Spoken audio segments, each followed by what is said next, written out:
Okay, David, thank you very much for taking time to be with us today in our audience. For anyone that's watching that's not familiar with who you are, can you just take a little bit of time and tell them who you Yeah, are, what you yeah, specialize in, and what we're going to talk yeah, about today? absolutely. So my name's David Hoyt. Really honored and privileged to be with you today. I serve as a strategist, a coach, a consultant, and I do something called Life Plan. I've had the privilege of working with John Maxwell for 19 years, numerous capacities, part of his inner circle. Most recently as president of his organization. Incredible ride, incredible journey, and that really kind of set me up for my second half in what I'm doing now, working with individuals, working with a lot of small business owners around discovering purpose in life, and then helping coach them to achieve their dreams and goals. So, love what I do and love being part of conversations like this. Perfect, and we're really looking forward to it. So I guess a great place to start is why does every business owner need a life plan? So I actually believe it even goes beyond business owners, but I love working with leaders and I love working with business owners because of the impact that they have, not just on themselves but on so many people. For me, if you don't mind, I'll give a quick kind of my background on why I'm so passionate about this. So as I look at defining moments in my life, in 2001, I was coming to the end of the year and I heard a lesson by a guy by the name of Todd Duncan called Annual Review with You. And his whole idea was to take a week between Christmas and New Year's and get away and really reflect on the past year and plan for the upcoming year. And I'd actually even learned the habit or the practice from John Maxwell. And so I decided to do it. And I got away for planned 8 hours, had kind of my guide of what the day was going to look like. And as I began the day, I realized his whole process was predicated on having a life plan. And so I kind of audibled that day and I created my first version of a life plan. And here's why that was a defining moment for me. Because up until that time, I realized I had two buckets that I was measuring success in. One was financial, the other was career. And I was very strategic, I was very goal oriented in those areas. But I'm kind of embarrassed to say now those were really the only two areas that I was living intentionally. And as I thought about life that day, I identified 10 different areas for me that I wanted to be intentional, strategic in, and really redefine what success looked like. And for 16 years, that was a defining moment that guided my intentionality of how I was living. And I'm proud of a lot of the accomplishments or how that shifted my focus. As I approached halftime and really felt some different stirrings and callings within my heart for my second half to work individually with leaders. I knew I needed a guide. I knew I needed another kind of defining moment to really get clarity on what my second half looked like. So I went to an outside guide to take me through this 2-day life plan process developed by the Patterson Center. And it was a game changer for me. It was a game changer because one of the things I'd recognized or realized up until that point, when I would do my own life plan, I was a great forward thinker, but I didn't do a lot of inner reflection or looking back at my story. And in this process, I looked at my story. I saw the patterns. I saw the ups. I saw the downs. And it really gave me clarity on determining my future. And so out of that, I realized this for me is center of the bullseye of what I want to do for other leaders. I know the value of being intentional in your life for my own journey. And now I had a process to take other leaders through. And so I feel like my purpose and calling is to help leaders live lives of purpose, courage, and intentionality. I know most business owners, we get focused on our vocational bucket. We put in countless hours, countless focus. We're strategic. We have goals. But I believe a holistic life is more than just our vocation. It's taking care of ourselves personally, our family, our community being involved, and our church or spiritual life if that's important to us. And so I believe everybody should have a life plan in order that when they get to the end of life, they know that they lived a life of courage, purpose, and intentionality. So a little long, you can tell the passion, and it really comes out of my story. Well, that's great, and I think you touched on a couple of great points, and I think one of them towards the end, a lot of business owners are hyper-focused on one or two things, whether growing their business or money or production, and the average business owner will probably sit back and go, I don't have time to do a life plan.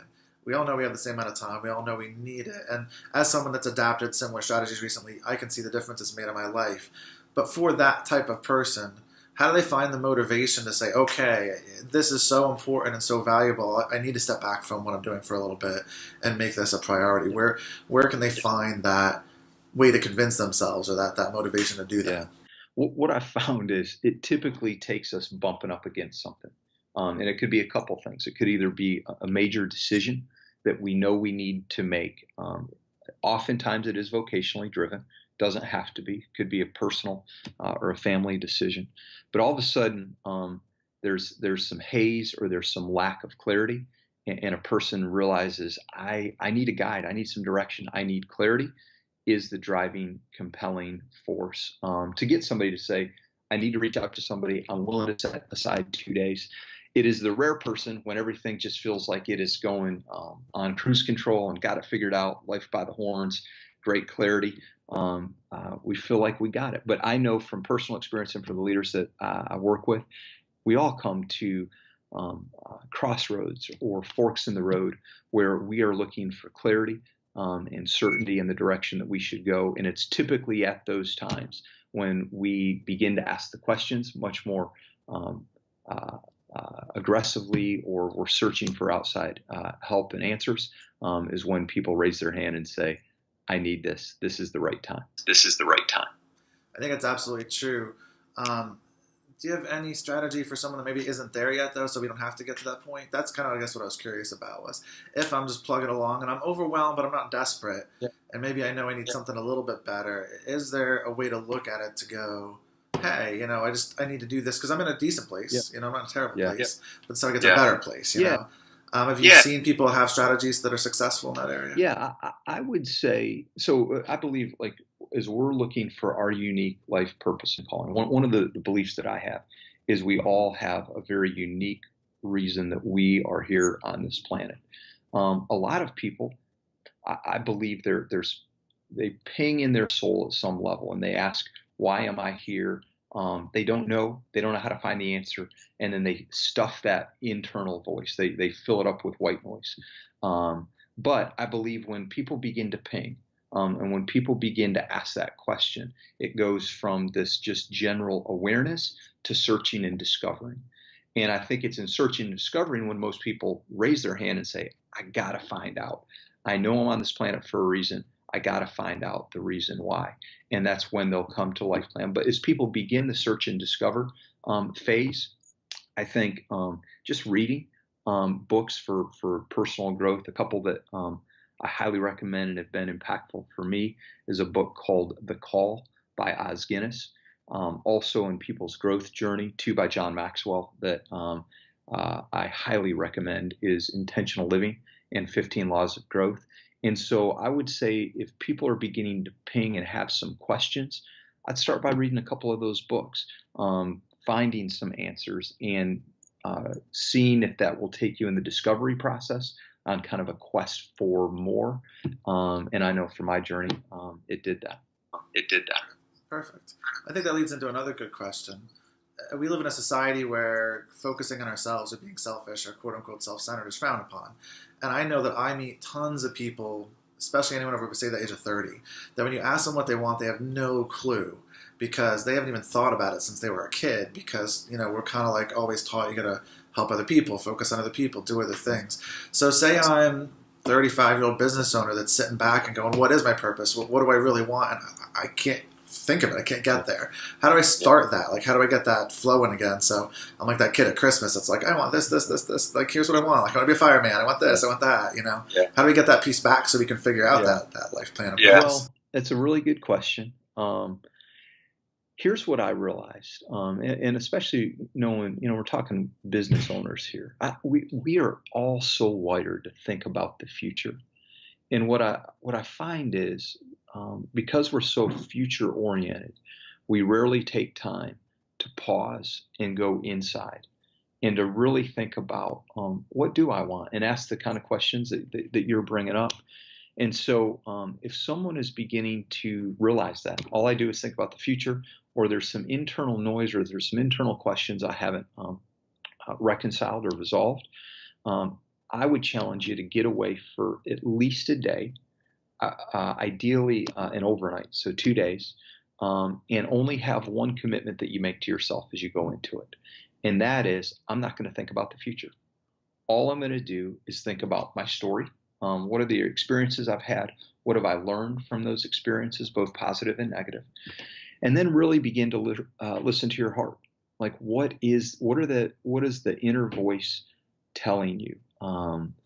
I think here's my belief: we all have an inner voice. We all have thoughts, feelings. I believe it's our soul speaking to us. But I think so many of us choose not to listen and are scared of it, because a lot of times we realize we're going down this path and maybe our heart is actually in a little bit of a different direction. We don't know how to reconcile it. So we stuff it with white noise. So my challenge and encouragement would be, if you're asking yourself those questions, get away. Don't think about the future. Think inward about both your story as well as get in touch with what you're really thinking, feeling about, and just see where that leads you. Journal, write. Nobody's going to see it. It's not right or wrong, good or bad. What are those emotions? What are those thoughts? And I think as we lean into that, we get more comfortable in it, we discover it, and that kind of leads us on this path for searching and discovering purpose, calling, direction, those kind of things. A discipline I've put in place for me, I call them B days. I'm such a producer. Like, I was raised in a production home. I mean, I am just born to produce. And when I've self-discovered over time that I was so wired for that, I realized I'm gonna have to put in place a process. Like, I can't trust myself to pull away and do this consistently. So a commitment I made is once a quarter, I'm going to get away for a day for one of these. I call them B days. I'm not producing anything. I am listening to my heart, my soul. I'm journaling. For me in my journey, I feel like I'm trying to listen to God's voice. And so I challenge leaders. It may not be every 90 days, whatever works for you. But have these kind of B days where they're listening days. The one other thing I would say that works for me is I found a place that I just feel at home. It's away from my daily routine. It's 2 hours away. I live north of Atlanta. It's Highlands, North Carolina, up in the mountains. I'm a mountain guy. And I get up there and I can slow down. I can just feel kind of my body, my mind relax. So find that place where you can go to think. So anyway, there's a little best practice for folks to consider. No, that's perfect. And I remember reading that on your website, actually. I thought that was interesting. So what are the most important aspects of that life plan? Like, when we're starting out, maybe we don't have the time to go to a program or to even do something, but if we had to get just a few things down to get started to focus on, what are those really important aspects that we need to consider? Yeah. So the first is getting perspective on your life. And this is what, for me, when I started doing my own life plan, I didn't get perspective. All I did was think future. But I really believe the key to having the most successful type of life plan is we first got to get perspective on where I'm at now. And so it's getting in touch with your story. It's getting in touch with your core values and your talent and heart. What are the core talents that are unique to you that you have? What does your heart really beat for? What is your unique life purpose? What is the vision to get there? And so as I take people through the process, we spend actually about a day and a half on the perspective piece, and it's more the looking backward and looking inward. And I find when we do that, the plan almost writes itself. And so a key to it, you can't have a life plan without walking out with a strategy to live life. So we get there in the end. But it all first comes from getting perspective and then having an action plan that's balanced, not just vocation, but personal, family, vocation, church, and community. And then the last piece is what we call a life net, and that's your accountability. It's who's going to be that life plan partner that truly is going to walk alongside you, that you envision for the rest of your life.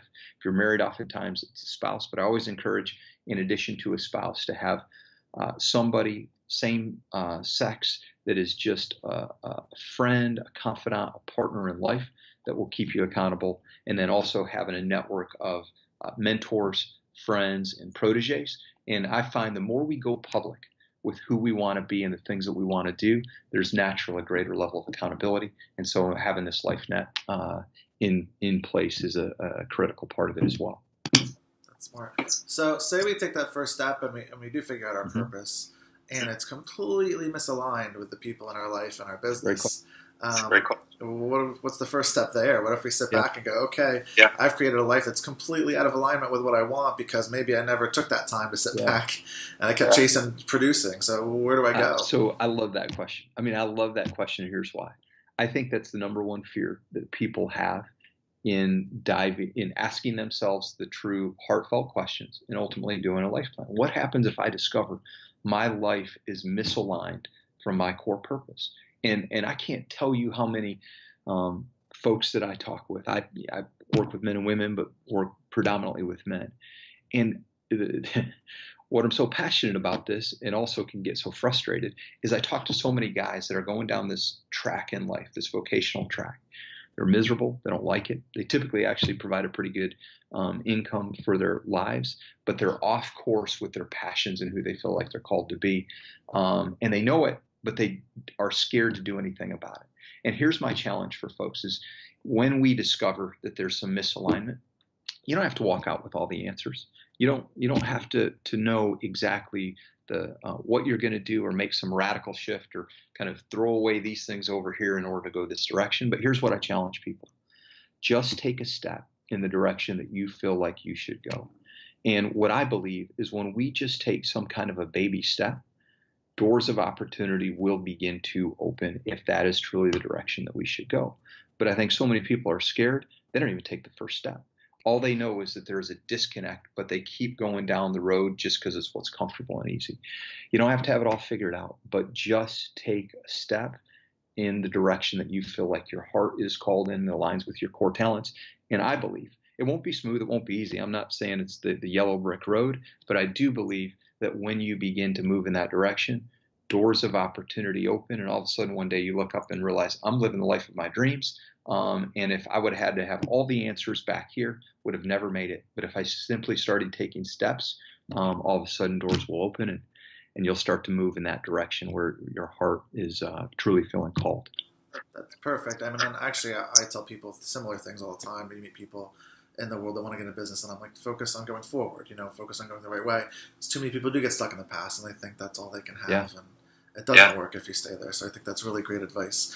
So, what's the big mistake that people make when creating a life plan? Like, what's the one thing that everyone needs to avoid when they start out doing this? So, to me, it would be you just go back to life as you know it. We all have a lot of responsibilities. We're all busy. One of the things we do in life plan is a strategic time assessment. And oftentimes what is revealed there is, quite frankly, we're putting way too much time into the work bucket. And my challenge to leaders and business owners is, all right, what's that maximum number of hours that you're going to spend in your vocation budget? And typically, a lot of times, it's less than what they're currently doing. And then there's what's going to happen with those things. And my challenge always is one of two things. Who can you delegate to, or what can you outsource? And what are the things that are the lowest priorities that if they just fell off, if they just dropped, what would happen? How much would it hurt you or your business? But you got to start someplace. You got to try. You have to free up time to be more intentional in the other areas of your life. And so if there's a risk or if there's a challenge or why wouldn't something work, it's people don't change habits. People don't change. They have a great 2-day experience. They have these epiphanies. They realize who they want to be, but they don't do anything with it. And that, to me, is the important of making adjustments in our schedule and our time to align our priorities. And number 2 is the accountability. Go in public. Who's holding your feet to the fire? And just the power of repetition, looking at your plan daily, weekly, monthly, not, the full thing, but snippets to say, am I heading in the direction that I have intentionally said I want to head in? Perfect. Yeah, planning without implementation doesn't do any of us any good. Yeah. So it's like what they say, 90% of people buy a book and never read it kind of a thing. You take that step, but you never actually implement it. So that's great. So you've talked about John Maxwell and what an influence he's had in your life and as a mentor. Do you think everyone, every business owner, we're talking to business owners, but maybe everyone needs a mentor, and why? Yeah, I do. I mean, when I think about my blessings in life, at the very top would be the mentors I have, with John being the top one, but I've been blessed to have another or several incredible mentors. And I think about, so when I mentioned I worked with John 19 years, and when I made the move to Atlanta from where I grew up, um, the thing, I've been exposed to a lot of great things, but the number one thing was mentors, was people who are successful in life, not just vocationally, but in every aspect, and who have poured into me life on life, who've been willing to open up and not just hear the successful things I've done, hear the challenges I've had to work through, the brokenness, the mistakes, the failures, as well as the things that they've learned from it and are doing well. And I would not be where I'm at today. I would not be the man that I am today without mentors in my life. And so I do believe everybody needs mentors. I think it's broader than one. Advice I give around mentoring all the time is don't find a mentor who's, kind of be all things to you, because we all have strengths, we all have weaknesses. Have a portfolio of mentors, and go to them for mentoring in the area that they do exceptionally well. And then here's the other thing I believe with that: as we're poured into, I think we have the responsibility to give back and be a mentor to others. So don't just be an intaker. I don't care how young you are. I talk to a lot of leaders in their 20s, and they don't feel equipped, they don't feel ready, they don't feel like a mentor. I'm like, there's always someone. Reach back to a kid in college or high school, but there are always people that you can be pouring into. A mentor doesn't have all the answers or expert in everything, but they're just willing to share their life experience, the good, the bad, the ugly of what they've learned, to invest into someone else. So you're touching on another subject that I'm passionate about and can get on my soapbox on, but I love mentoring. No, that's perfect, and I totally agree. I've had people reach out to me, even when I was in my 20s, that were like, "Hey, this thing you taught me has changed the whole direction of everything I've done." And it was one little thing. So I agree. No matter what age you're at or what you can do, you've got something you can share. So here's one question I always have when it comes to mentors: how do you find the right ones? Like, how do you find them? How do you start that relationship? How do you identify those people? Yeah, it's a really good question. I'm going to tell you what I think. I run in a unique circle, so for me, it's not been difficult. But I also think about where I grew up, and it would not have been easy to find mentors in kind of where I hailed from originally. I would look around of just who is successful in life as you define success, in specific areas of life. So for me, kind of my journey, like I want someone in terms of their faith, spiritual journey. Who when I look at that, do I want? Okay. And then I go family, and then I go vocation, are kind of my three major buckets of mentors. So I'd look as wide as I need to. And then I'd approach them and just say, here's what I'm looking for. And a couple things I also recommend to folks in mentoring. Don't put the burden on the person. Say, I'm going to always come prepared with my agenda. I'm going to come with my questions. You don't need to prepare anything. I'm going to come and do the heavy lifting. Ask to meet maybe once a quarter. Don't overwhelm them with every other week or every month. And then here's the question always to ask, especially as you try to broaden your network of mentors in your life. At some point in that mentoring conversation, ask them the question: who do you know that I should know? And it could be in that specific area you're talking to them about. It could be in general or another area that you want to grow in. But as you find that first layer of mentors, they're naturally going to be connected with other folks that can add value to you and kind of leverage their network to begin to expand your network. So as a small business owner, obviously, typically you're going to be the main Yep. leader. Yep. You're also hyper-focused on your business and doing things the way you want. Yeah. What's an easy way to identify if maybe you're not being an effective leader? Because you're not going to go out there and look for how to be a better leader or help or changes if you don't even realize you're having issues. And we've all worked for people that we thought could use some help in leadership, probably at some point. So if I'm a business owner, how do I step back for a second and go, am I actually being an effective leader? Or am I just running a company the way I want to run it and maybe missing a lot of things I could do better? So I'll tell you that what I think is the best way, or my favorite way, maybe that, because it's a tough, when you're the boss, a couple things. Number one, you can ask them, but the challenge is when you're the boss, are you truly going to get transparent, authentic feedback? It is the rare person that will tell you to your face everything that you need to know when you're depending on them for a job. So what I'm crazy passionate about is something is I've led organizations that I did on an annual basis is a 360-degree assessment. And that way, you're going to know your peers. And as a business owner, you may not have true peers, but you can, that could be business partners. It could even be clients. But your employees have the opportunity to give you confidential feedback. And it's got to be, you got to make sure it truly is an assessment. It's confidential, that they know they can trust, and that you let them know, I'm passionate about growing as a leader. I know I'm not perfect. I know I have areas to improve. I want your genuine, authentic feedback so that I can be a better leader for you. And when you go with that spirit of humility and you let them know there's no repercussions for being honest, and then on the backside, regardless of what that feedback is, you don't try to figure out who gave you what feedback, or there's no negative repercussions on the folks that took the assessment on you. But then you share with them.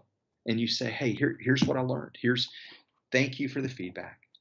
Here are areas that I know I need to improve in. Here are things that I'm going to begin to do differently to improve as a leader. And they see that spirit of humility, thankfulness for feedback, and then that you're actually taking action. And your people come around you. You engender greater loyalty there. They want to help you. You know, if there's areas that you've had to carry on your own and they realize it's a weakness and they see it, they'll jump in and help you in those areas if it's a strength. So my recommendation would be to do some kind of 360-degree feedback so that you're getting hopefully unbiased, unfiltered, real-time feedback from the people that you lead daily on your leadership. That's great.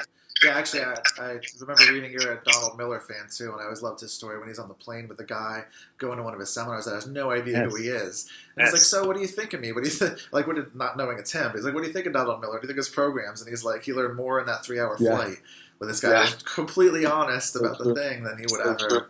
And I know the one time over at Corporate America, I ran several locations, and I would show up and not let them know who I was, just to get a feel for what they thought of the management team, what the thing was, and that was great too. You were undercover boss before undercover. I was, believe it or not. Yeah, I actually when I took my first corporate job, I spent 5 days traveling the country, just showing up and pretending I was a customer at all these different places, and nobody knew who I was until I took over everything. So to me, it just made sense. I wasn't mean about it, but I was like, let's see how we're doing. Let's see what they think of how we're doing. Let's see what they need, and it worked pretty well. So I do think, if you can give them that opportunity, or you can build enough trust that they believe in that opportunity, that's perfect. So we probably have time for one last question. I know you're big on building the right teams. I know you're good at recommending how to do that. So we live in an area with a pretty depressed economy at this point. We're from Charleston, West Virginia, and we meet a lot of business owners that one of their biggest challenges is finding quality people in an area that has an undertrained, undermotivated, frankly, population that thinks that there's no point. Good or bad situation, how do you identify the best people? How do you find the best people? How do you cultivate the best people? Like, how do we get started with that as a small business owner when there's a lot of competition out there? So I look for the heart of people. I believe everybody has both core talents and then they have a heart passion for certain things. I believe when you can find someone that actually cares about the quality of what they do or cares for people, I will find a place for that kind of person when they have the drive, the attitude, the work ethic, kind of the intangibles or the soft skills, and create space and opportunity for them in an organization. There's certain environments I understand where more of those people flock to and are attracted to. But as I've been blessed to literally travel the world, I find those kind of people every place. And so that's who I would look for. And whether it's interacting with somebody at a restaurant, I've worked to recruit servers before because they just had an attitude, they had a positivity, they had a friendliness to them that I thought, man, this is the kind of person I would want representing my organization and my brand. And so I would put on the hat of I'm always looking for people, talent. And the number one thing that I'm looking for first is just their drive, their energy, their positivity, their enthusiasm. and they may be doing something completely different than my business, but if they bring those intangibles to the table, typically we can train them in the things that we need. So always have on that recruiting hat. As I work with leaders of teams or business owners, I'm always reinforcing that one of your top primary roles needs to be as the chief recruiter of your organization. And even if you don't have something today, always be looking for the people you want to have in the pipeline when you have that next opportunity. And the quality of our organizations will absolutely come down to the quality of the people in them. And so always be recruiting. Perfect. I think that's a great answer. Attitude and passion over skills, and always be open. Well, I think that's about it. We're about out of time. Didn't even get through most of my questions, to be honest, because you had some great answers, and I really appreciate that. No, it was great. Like, we talked about that. I added in questions that weren't there, so I probably evened out on the number, but that was really great. Like, I think we got to some good points that'll be helpful to a lot of business owners. So for everyone watching that wants to stay in touch with you, keep following you, go further with you on some of these topics, where's the ideal place for them to follow you and reach out? DavidSHoyt.com. DavidSHoyt.com. So thank you. Perfect. Well, thank you for your time. Yes. It was great talking to you, and we look forward to talking to you soon. Sounds awesome. Thanks. Sounds awesome. Thanks. Appreciate it very much. Bye. Bye.